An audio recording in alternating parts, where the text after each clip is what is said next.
Hey Nico. Jo. Ja, das weiß der.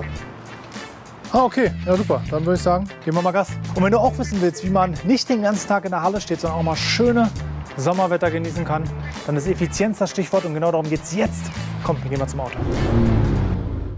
Frühjahr und Sommer sind natürlich die Hochzeit für uns Aufbereiter und auch für die Hobbyaufbereiter, weil das Wetter ist schön und man hat viele Gelegenheiten, sein Auto zu pflegen und eben auch aufzubereiten und fertig zu machen.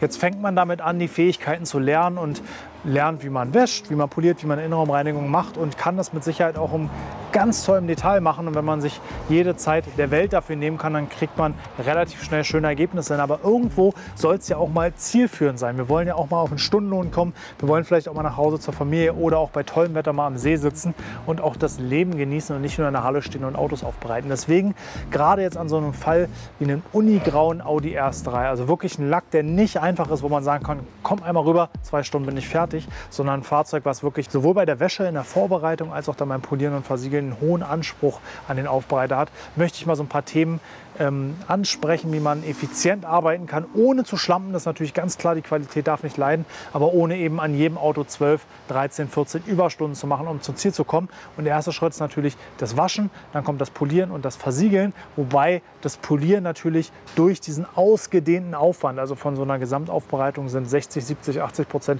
Polierarbeiten, der größte Aufwand ist, wo auch das größte Einsparpotenzial ist.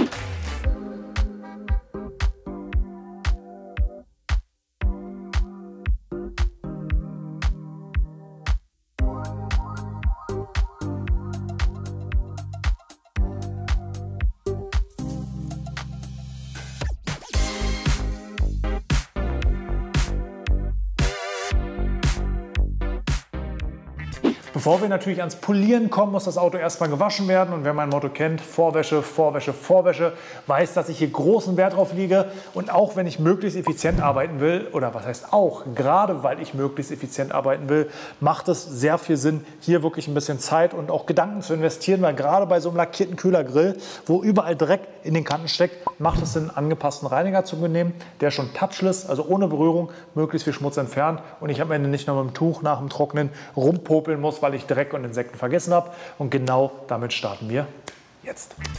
In dem Fall Intensivreiniger eben, um ja, schnell Zeit zu sparen bei diesem Kühlergrill, habe ich gerade schon was zu gesagt. Alle verwendeten Produkte unten in der Videobeschreibung. Mit dem Intensivreiniger habe ich mich um die intensiv verschmutzten Stellen gekümmert. Also Einstiege, Ecken, Kanten, also überall da, wo ich später sonst sehr viel und zeitaufwendig mechanisch reinigen will, brauche, habe ich jetzt hier durch den Reiniger einfach Zeit gespart. Dann ging es gleich an den Schaum. Den Schaum auf den Intensivreiniger, gerade bei warmen Temperaturen, macht das Sinn, weil der Schaum dann die Einwirkzeit verlängert, ohne dass der Reiniger antrocknet. Kleiner Trick am Rande.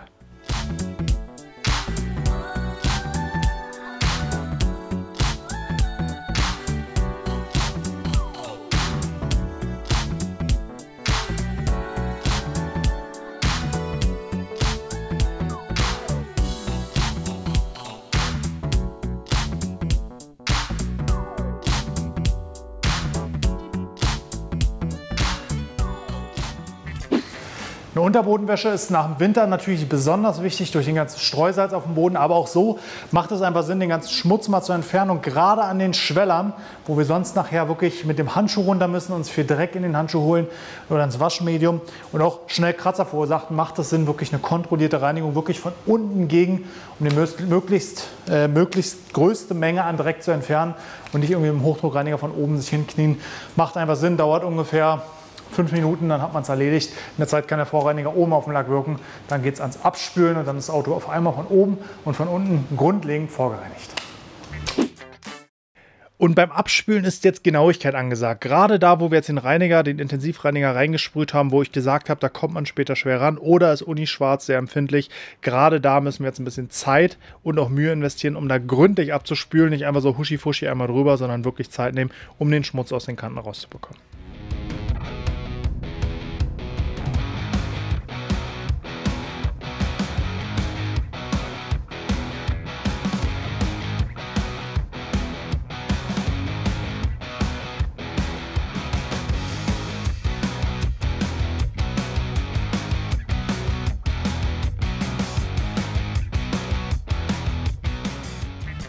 Der Hauptteil der Wäsche ist tatsächlich schon abgeschlossen. Jetzt kommt noch die finale Handwäsche, die relativ schnell geht. 10 Minuten plus die Felgen, 5 bis 10 Minuten und das Lacktrocknen. Und ich glaube, jede Minute, die ich beim Vorreinigen sinnvoll investiere, spare ich mir am Ende bei der Wäsche 5-fach, also 5 Minuten spare ich mir am Ende bei der Hauptwäsche und verursache weniger Kratzer. Und alles, was ich beim Waschen gründlich mache und nicht vergesse, sorgt dafür, dass ich mir beim Polieren mit jeder Minute locker 10 Minuten spare. Weil wenn ich jetzt einen Schweller vergesse oder vorne den Kühlergrill nicht richtig sauber gemacht habe, muss ich mir wieder ein Tuch holen, muss das irgendwie nass machen, muss ganz vorsichtig sein, weil wenn ich jetzt mit einem trockenen Tuch einfach Dreck wegwische, mache ich Kratzer. Das heißt, ich muss wieder irgendwie Methodik entwickeln, um schonend auf einem an sich trockenen Auto Schmutz zu entfernen. Und das dauert locker 10-mal so lange, als wenn ich es einfach hier einmal vernünftig reinige. Deswegen da wirklich nicht zu schnell rübergehen und sagen, komm, ich will schnell waschen, ab ins Polieren, sondern auch bei einem Auto, was noch poliert wird, genügend Zeit für die Wäsche nehmen. Das darf auch gerne mal 1,5 bis 2 Stunden dauern. Erstens könnt ihr es, wenn ihr es bei einem Kunden macht, das natürlich in Rechnung stellen und mit einkalkulieren. Und zweitens spart es euch hinten raus ganz viel Zeit dann beim Polieren. Und teilweise gibt es Fehler, die könnt ihr gar nicht mehr beim Polieren wieder gut machen. Also hier bitte nicht schlampen. Weiter geht's, Handschuhe in die Hand und an die Hauptwäsche.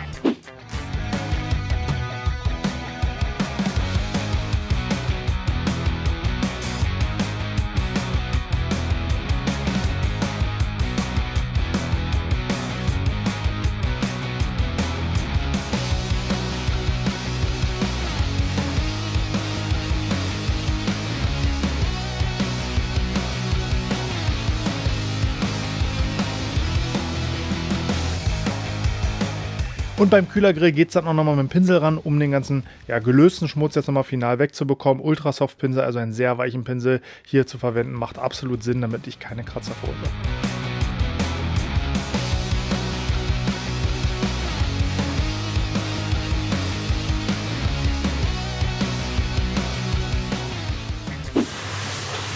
Marcel spült jetzt auch fertig ab. Wir waren abzüglich der Drehzeit jetzt ungefähr ein bisschen mehr als eine Stunde, so Stunde bis 1,5 hier beschäftigt. Wenn man noch rausrechnet, dass wir zu zweit gearbeitet haben, beziehungsweise Marcel die Felgen gemacht hat, während ich den Lack gemacht habe.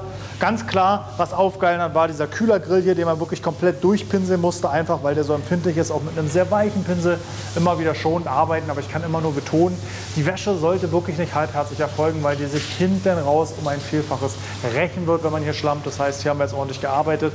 Jetzt kommt noch das Kneten, was für mich immer nicht so ganz zur Wäsche zugehört, sondern eher zur Lackaufbereitung, weil es eben ohne Politur nicht passieren sollte.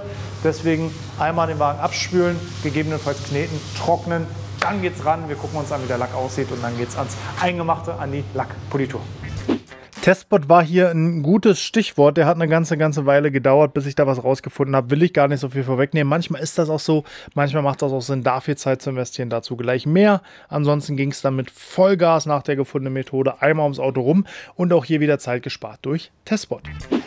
Viel ausprobiert, viel gemacht und hier lohnt sich auch manchmal eine Stunde in den Testbot zu investieren, weil es bringt ja nichts, wenn ich das ganze Auto durchkloppe und dann an einer Tür 4-5 Gänge fahren muss, weil ich nicht zum Ziel komme. Das dauert dann nämlich viel länger, als wenn ich mir wirklich einmal die Zeit nehme, mir ein ausgeklügeltes Verfahren oder ein Verfahren auszuklügeln, was dann hoffentlich am ganzen Auto funktioniert. Das weiß ich natürlich nie, aber auch da, wenn ich merke, ich bin an einem Bauteil, wo die Kombination, die überall funktioniert hat, in einem und vielleicht in 2 Durchgängen nicht zum Ziel führt, auch dann wieder kurz im Testbot und wieder weiterarbeiten und überlegen, wie kann ich weitermachen. Denn einfach stumpf 5, 6, 7 Gänge fahren macht keinen Sinn im Sinne von, einmal natürlich wird viel Lack abgetragen, aber zum anderen verliere ich auch viel Zeit, die eben dazu führt, dass ich eben keinen pünktlichen Feierabend machen kann und vor allen Dingen, dass meine Kalkulation nicht hinhaut. Das heißt, ich muss dann entweder dem Kunden was nachberechnen, der Kunde muss mehr bezahlen oder aber ich mache es auf meine Kappe, was natürlich auch nicht Sinn der Sache ist langfristig. Deswegen hier wirklich ein bisschen Zeit investieren und dann geht es Avanti, wirklich Gas geben, durchziehen und fertig machen. Und das ist auch ein Thema, weil ihr habt ja gesehen, ich war gerade eigentlich schon am Feierabend. Deswegen würde ich sagen, Mo, wir brauchen auf jeden Fall deine Hilfe. Zieh dich mal um, pack die Kamera weg und polier mal bitte mit. Doch, oh doch, oh doch, los geht's.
Auch am Ende bei der Keramikbeschichtung bzw. Graphen-Keramikbeschichtung war Effizienz ein Stichwort, weil wir haben eine Schicht aufgetragen und trotzdem den bestmöglichen Schutz, den wir meiner Meinung nach aktuell so am Markt finden können. Auf jeden Fall ein Produkt, was ganz, ganz oben mitschwimmt. Wer da nochmal mehr Infos haben will, mein Überblick zur Keramikversiegelung, welche sich lohnt und welche meine Top-Produkte sind, findet ihr hier nochmal verlinkt. Könnt ihr euch gerne in Ruhe nochmal anschauen. Ich würde sagen, zum Abschluss sehen wir uns bei diesem schönen Auto nochmal das Abperlverhalten an. Die Keramik ist jetzt schon ein paar Tage drauf, ordentlich ausgehärtet und da können wir jetzt wirklich mal ein bisschen raufspritzen und gucken, ob es perlt.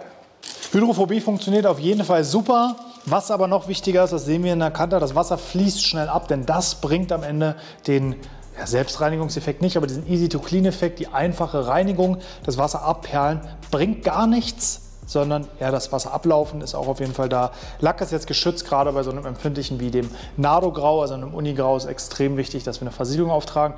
Das Waschen vereinfacht, damit im Laufe der Wäschen nicht so viele Kratzer reinkommen. In diesem Sinne einfach mal ein anderer Blickwinkel auf eine Fahrzeugaufbereitung, nämlich nicht nur, wie kriege ich in Zeit spielt keine Rolle, das bestmögliche Ergebnis, sondern wie kriege ich in einem abgestimmten Verfahren den größten Effekt in der kürzesten Zeit nicht, aber in einer überschaubaren Zeit. Also Zeitfaktor einfach mal beschränken, weil dann, darum geht es nämlich auch bei Unternehmern, kann man auch ein bisschen Geld damit verdienen und trotzdem zufriedene Kunden haben und eine gute Leistung bringen, wenn man nicht nur rumspielt, sage ich mal, sondern auch mal ein bisschen arbeitet. In diesem Sinne, für alle, die in dem Bereich noch mal mehr dazu lernen wollen, ich habe ein kostenloses Video zum Thema Verkaufsleitfaden und Kundengewinnungsleitfaden für euch aufgenommen. Klickt unten auf den Link, sichert euch das Video und gewinnt mehr Kunden und überzeugt mehr Kunden davon, eure Leistung zu buchen. Wir sehen uns beim nächsten Mal. Bis dann, haut rein.